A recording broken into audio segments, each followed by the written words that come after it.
कौन सा कमर में बेल्ट बांधकर आईईडी ब्लास्ट कर रहा है? कौन सा हिंदू? एक बता दीजिए ना। अगर इन मुस्लिम छात्राओं के हिजाब पहनने की मांग को आज मान लिया जाता है तो भविष्य में फिर और क्या क्या हो सकता है। चाहे वो मस्जिद, चाहे वो जूस कॉर्नर, जो भी अवैध निर्माण था, अगर अवैध है तो टूटेगा। तो दोस्तों, जिस बात का डर था वही हुआ। गोदी मीडिया द्वारा लगाया गया नफरत का पौधा अब पेड़ बन चुका है। पिछले करीब एक हफ्ते से जो देश के अलग अलग हिस्सों से तस्वीरें आ रही हैं, वो वाकई भयावह है और यही सबसे सही समय है इस गोदी मीडिया को बॉयकॉट करने का। प्लीज नहीं, आप देखिए, उनको बोलने दीजिए। ये देखिए, ये कोई जंग नहीं है तो ये मैदान छोड़ के भाग रहे हैं यूं। नहीं, आप शांति रखिए प्लीज। मेरा नाम क्रांति है। नहीं, आप शांत रहिए। थैंक यू बोल चुका हूं मैं आपको। बहुत बहुत धन्यवाद। Silence is golden. चिल्लाऊंगा और चिल्लाऊंगा। और क्या क्या पनौती इस गोदी मीडिया ने हमारे देश में लगा दी है, इसको जानने के लिए हमारे साथ बने रहिए। वीडियो को अंत तक जरूर देखें और चैनल को सब्सक्राइब सबसे पहले कर लें, जरूर कर लें। मारो हमको जिंदा मत छोड़ो सालो।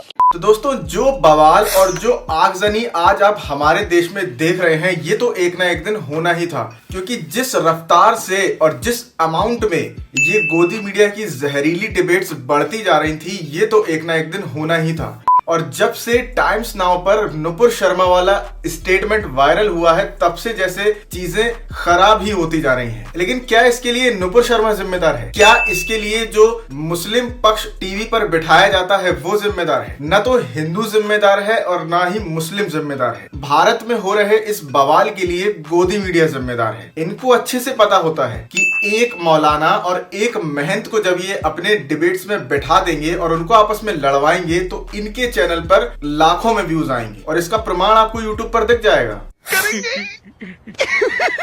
पैसा ही पैसा होगा। ये जानबूझ के दो धर्मों के धर्म गुरुओं को और दो पार्टी के प्रवक्ताओं को आपस में लड़वाते हैं और जब तक ये पूरी टीआरपी लूट नहीं लेते हैं तब तक उनको लड़ने देते हैं, रोकते भी नहीं हैं। जब इनका टीआरपी वाला फंडा शांत हो जाता है तब ये बीच में कूद पड़ते हैं। नुपुर शर्मा वाले मामले में भी यही हुआ था। नविका कुमार ने उस बहस को एकदम नहीं रोका था। जब नुपुर शर्मा पूरा स्टेटमेंट दे चुकी थी तब नविका कुमार आई थी। हालांकि कौन कब क्या बोलेगा ये आपको पहले से नहीं पता होता, ठीक बात है, लेकिन जब वो स्टेटमेंट दे चुकी थी उसके बाद भी नविका कुमार ने ऐसी कोई प्रतिक्रिया नहीं दी थी। खैर, वो जो भी हुआ उस पर नुपुर शर्मा ने खेद भी जताया है, पार्टी ने भी अपना काम कर दिया है। लेकिन उसके बाद जो अलग अलग शहरों से तस्वीरें आ रही हैं, उससे नुकसान भारत का ही हो रहा है और उससे भी ये गोदी मीडिया टीआरपी कमा रहा है। हालांकि अब धीरे धीरे लोग गोदी मीडिया की इस चाल को समझ रहे हैं। जानते तो पहले भी थे लेकिन अब उस पर एक्शन ले रहे हैं। All India Muslim personal law board ने सभी मौलानाओं से इन जहरीली डिबेट्स में जाने को बिल्कुल मना कर दिया है। वहीं एआईएमआईएम और समाजवादी पार्टी, इन दोनों ही पार्टियों ने अपने प्रवक्ताओं को इन जहरीली डिबेटों में जाने से बिल्कुल मना कर दिया है। और जब एआईएमआईएम के प्रवक्ता ने एबीपी न्यूज पर रूबिका लियाकत के सामने इस बात को बोला कि अब वो ऐसी डिबेटों का हिस्सा नहीं बनेंगे, तो रूबिका लियाकत के मगरमच्छ की हंसी छूट पड़ी। जी हाँ, मगरमच्छ के आंसू तो आपने सुने थे, लेकिन ये मगरमच्छ की हंसी है, अलग ही समझ में आ रहा है। बैरिस्टर असदुद्दीन ओवैसी साहब जो एमआईएम के राष्ट्रीय अध्यक्ष हैं, उनके खिलाफ एफआईआर हुई है। हम लोग अपने कड़े शब्दों में निंदा करते हैं और टीवी चैनल्स की डिबेट की बहिष्कार करते हैं। बहुत बहुत धन्यवाद, बहुत बहुत शुक्रिया। मोहम्मद फरहान, प्रवक्ता एआईएमआईएम के। एक एफआईआर दर्ज हो गई, प्रभु घबरा गए, बहिष्कार किया। काट दो, फोन काट दो। क्या मैं क्या ये हंस जरूर रही हैं, लेकिन कहीं ना कहीं इनके मन में डर जरूर है कि अगर इन लोगों ने हमारी डिबेट्स में आने से मना कर दिया तो इनका भट्टा ही बैठ जाएगा। और यही एक इकलौता तरीका है इनको सबक सिखाने का, वरना ये तो देश को दीमक की तरह खा ही रहे हैं। अगर हम सिर्फ 10 जून की भी बात करें तो सिर्फ 10 जून को 76% बहस इन गोदी मीडिया के चैनल्स पे कम्युनल इश्यूज पे हुई है, हिंदू मुस्लिम। इन्होंने बिल्कुल इस बात पर बहस नहीं करी कि एसएससी जीडी 2018 के छात्र नागपुर से दिल्ली का सफर पैदल तय कर रहे हैं अपना विरोध दर्ज कराने के लिए। होती है, लेकिन देश सेवा करने का मुद्दा आता है तो उस मुद्दे पे चर्चा भी नहीं होती है देश में। 1.5 साल में ऐसा कोई चैनल, हम लोग को न्यूज चैनल, मीडिया कोई ऐसा नहीं है कि हमारी बात आज तक उठाई।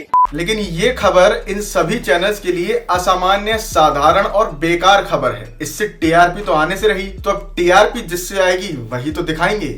नुपुर शर्मा के बयान के बाद, तमाम बवाल घट जाने के बाद अब भारतीय जनता पार्टी ने भी अपने प्रवक्ताओं के लिए एडवाइजरी जारी कर दी है कि उनको इन न्यूज डिबेट्स में जाकर क्या बोलना है और क्या नहीं बोलना है। पार्टी का कहना है कि आप किसी के भी रिलीजन पर कमेंट नहीं करेंगे। No comment on religious heads, focus on debates around garib kalyan, measured language to be used. वहीं आप दूसरी तरफ देखें तो सिर्फ मई के महीने में 65% बहस कम्युनल यानी हिंदू मुस्लिम के मुद्दों पर हुई, 1.16% बहस एलपीजी प्राइस हाइक पर हुई। अप्रैल के महीने में 24% बहस कम्युनल मुद्दों पर हुई और 7% प्राइस हाइक पे। मार्च के महीने में 21% बहस कश्मीर फाइल्स पर हुई और 8% फ्यूल हाइक पे। जनवरी के महीने में 2% से भी कम बहस वेलफेयर और एग्रीकल्चर पर हुई, एंड सो ऑन। इसलिए मैंने कहा it's high time to boycott Godi media. इसी वजह से हम जब ट्विटर पर देखते हैं तो इसी तरह के ट्रेंड चलते हैं। हिंदू राष्ट्र, मुस्लिम अंडर अटैक इन इंडिया, इस्लाम जिंदाबाद, Hindus under attack in India. और जब से बीजेपी ने अपने प्रवक्ताओं के लिए एडवाइजरी जारी की है कि उनको क्या बोलना है और क्या नहीं बोलना है, एक पुराना वीडियो याद आ गया। देखिए, अगर बीजेपी को 5-6 शब्दों पे रोक लगा दी जाए और बीजेपी के नेताओं से कहा जाए तुम 2 मिनट बोल लो, एक पाकिस्तान, एक मुसलमान, एक आतंकवाद, एक राम और एक धर्म, इन 6 शब्दों पर रोक लगा के बीजेपी के किसी नेता से कहो तुम बोलो। पहले के मेरे वक्तव्य में इनमें से 5 में से कौन शब्द आया और कौन शब्दों प्रयोग करता, वही 2 मिनट का टाइमर शुरू कर। देखिए, अभी इन्होंने एक बात कही, टाइमर ऑन कि इन्होंने, हाँ बिल्कुल करिए, इन्होंने कहा कि इन्होंने भूगोल बदल दिया था। अरे हमारे भारत का ही भूगोल बदल दिया था। किस पार्टी के अधिवेशन में प्रस्ताव पारित करके पाकिस्तान बना था? और नहीं, मैं जवाब दे रहा हूँ, सुनिए ना। देखिए, पाकिस्तान आ रहा हूँ ना, पाकिस्तान आ गया, सुनिए तो, अब बहुत मिलावट हो रही है। खैर दोस्तों, ये सब मुद्दों पर बात करने के लिए गोदी मीडिया तो है, एक नहीं अनेक चैनल हैं। अब हम आपको कुछ वो बता देते हैं जो इन बिकाऊ न्यूज चैनल्स पर आपको कभी सुनने को नहीं मिलेगा। एनवायरनमेंट परफॉर्मेंस इंडेक्स में भारत 180वें स्थान पर आया है 2022 में। जी हाँ, और इस पूरे इंडेक्स में देश कितने थे? 180, यानी कि भारत लास्ट है, आखिरी पायदान पर। क्या इस पर आपको कहीं भी डिबेट दिखी? नहीं, और दिखेगी भी नहीं, क्योंकि भारत में तो सब अच्छा है। इसके अलावा एक वीडियो बिहार से सामने आया जिसने ये दिखा दिया कि भारत का भविष्य आखिर जा कहां रहा है। बिहार के एक स्कूल में एक टीचर सो रही है और पंखा अपने ही स्टूडेंट से करवा रही है। वाह! तुम चुल्लू भर पानी में जाके डूब के मर जाओ। इससे कई चीजें साफ होती हैं। एक तो बिहार की जो शिक्षा व्यवस्था है उसका साफ हो जाता है। दूसरा, टीचर्स कैसे हैं बिहार में, ये साफ हो जाता है। बिहार के सरकारी स्कूलों में या तो पंखे नहीं लगे हैं या लगे हैं तो बिजली नहीं है, ये भी साफ हो जाता है। और ये तो दिख ही रहा है कि बच्चों को पढ़ाई किस स्तर की दी जा रही है। अगर ओलंपिक में कोई पंखा घुमाने वाला खेल होता तो बिहार के बच्चों से ज्यादा गोल्ड मेडल कोई जीत ही नहीं पाता। क्या अमेरिका और क्या चाइना। और एक गोल्ड मेडल तो बिग बी को देना भी बनता है। जी हाँ, बच्चन साहब को। मतलब अब तो बिग बी भी 2000 के नोट के अंदर जो जीपीएस लगा है उसका मजाक उड़ा रहे हैं और आपको ये बता रहे हैं कि व्हाट्सएप यूनिवर्सिटी में जो भी आता है उस पर अंधविश्वास ना कर लो, पहले टटोल लो। तो गुड्डी जी, सवाल ये है आपके सामने, इनमें से किस में जीपीएस टेक्नोलॉजी होती है? ए टाइपराइटर, बी टेलीविजन, सी सैटेलाइट या डी 2000 रुपए का नोट? 2000 रुपए के हर एक नोट पर NGC यानी नैनो जीपीएस चिप लगा हुआ होगा। सर, डी 2000 रुपए का नोट। श्योर है? अरे सर, मैं क्या जी, पूरा इंडिया श्योर है। देवी जी, आपका उत्तर गलत है। सही उत्तर है सी सैटेलाइट। सर, आप मजाक कर रहे हैं ना? नहीं, मैं मजाक क्यों करूंगा? मजाक तो वो था जिसे आपने सच मान लिया। पर सर, न्यूज में तो यही दिखाया था। ये सिग्नल रिफ्लेक्टर की तरह काम करता है।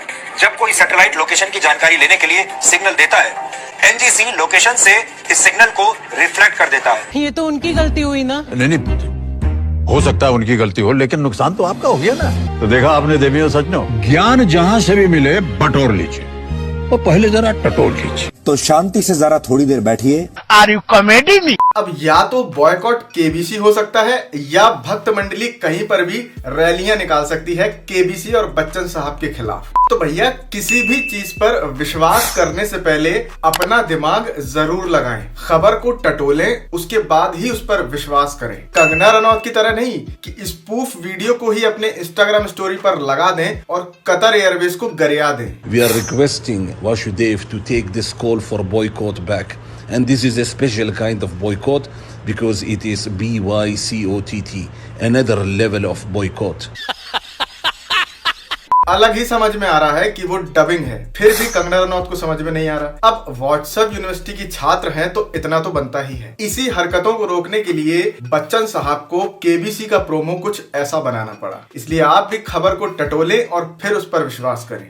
तो दोस्तों आज के लिए इतना ही, मिलते हैं आपसे अगली वीडियो में। तब तक के लिए जय हिंद, जय भारत। वीडियो पसंद आया हो तो वीडियो को लाइक करें, शेयर करें और चैनल को सब्सक्राइब जरूर कर लें। देखिए एक तो बेसिक ट्रिक है, एक तो लाइक और शेयर ठोक दीजिए, महाकाल का लाइक और शेयर ठोक दीजिए।